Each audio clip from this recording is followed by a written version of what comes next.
వీడు తాగి తాగి పిచ్చోడు అయిపోయిండ్రా, వీడు ఏం చేస్తుండో తెలుస్తలేదు.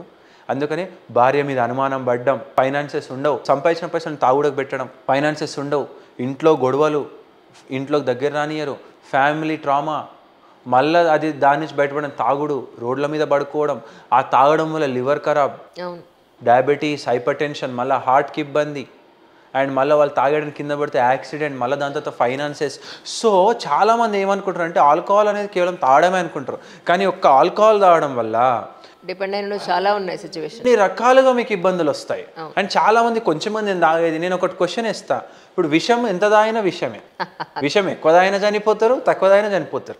Alcohol is a slow poison. నువ్వు ఈరోజు కొంచెం కొంచెం కొంచెం తాగుకుంటూ పోతావు, అది కొంచెం కొంచెం కొంచెం నీ లివర్ని ఇంపాక్ట్ చేస్తుంది, నీ యొక్క ఫైనాన్సెస్ని ఇంపాక్ట్ చేస్తుంది, నీ యొక్క ఫ్యామిలీని ఇంపాక్ట్ చేస్తుంది, నీ యొక్క ఫిజికల్ హెల్త్ని ఇంపాక్ట్ చేస్తుంది, నీ యొక్క మెంటల్ హెల్త్ని ఇంపాక్ట్ చేస్తుంది. ఈ రోజుల్లో లివర్ ఫుల్గా డ్యామేజ్ అయిపోయిన తర్వాత ఒక లివర్ ట్రాన్స్ప్లాంట్ చేయాలంటే కాస్ట్ ఎంత? 40-50 lakhs ఉంది. ఇంత ఇంత జీవితం అంతా 10 ఏళ్ళు 5 ఏళ్ళు తాగుడకు బానిస అయినాడు, వాడి దగ్గర డబ్బు ఏముంటుంది, ఏమి చేస్తారు? అండ్ కొన్ని కేసెస్ ఉన్నాయండి. వన్ ఆఫ్ ది కేస్, అతను ఎట్లా తాగుతాడు, ఎంత సివియర్ స్టేజ్కి వచ్చాడంటే ఫుల్ బాటిల్ తీసుకుంటే అందులో హాఫ్ డైరెక్ట్ తాగేసి బయటకు వచ్చి వాటర్ బాటిల్ తాగుతాడు. అట్లా అడిక్ట్ అయిన వాళ్ళు ఉన్నారు.